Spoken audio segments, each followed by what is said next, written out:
साथ? माँ से एक वादा करोगे? इस जेल में बहुत सारी माएं जो मेरी तरह बेकसूर है। बड़े होकर तुम्हें इन बेकसूर औरतों की मदद करनी है, इनकी जिंदगी और बेहतर बनानी। आजा। মা হওয়ার পর বলিউড অভিনেত্রী দীপিকা পাড়ুকোন আবার ফিরেছেন বড় পর্দায়, আর ফিরেছেন সমহিমায়। শুধু তাই নয়, ফেরার সময়ই নাকি পারিশ্রমিকেও ঘটেছে বড় সড় পরিবর্তন।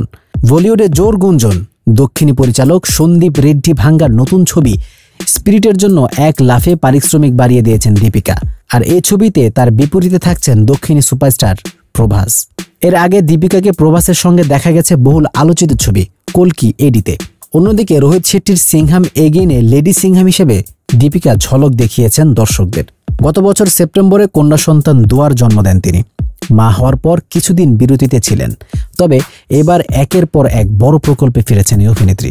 শাহরুখ খানের বিপরীতে কিং ছবিতে মুখ্য ভূমিকায় থাকছেন তিনি। সবচাইতে আলোচিত খবর হচ্ছে এটি, স্পিরিটের মাধ্যমে দীপিকা হয়তো মা হওয়ার পর প্রথমবার বড় পর্দায় ফিরেছেন। এই ছবির জন্য তিনি পারিশ্রমিক নিয়েছেন প্রায় 20 কোটি রুপি। যদি এই তথ্য সত্য হয়, তবে এটি হবে দীপিকার ক্যারিয়ারের সর্বোচ্চ পারিশ্রমিক। একই সঙ্গে এটি তাকে ভারতীয় চলচ্চিত্রের ইতিহাসে সর্বোচ্চ পারিশ্রমিক পাওয়া অভিনেত্রীদের তালিকার শীর্ষে তুলে দেবে। এখন পর্যন্ত বলিউডের শীর্ষ নায়িকাদের পারিশ্রমিক 10 থেকে 15 কোটি রুপির মধ্যে সীমাবদ্ধ।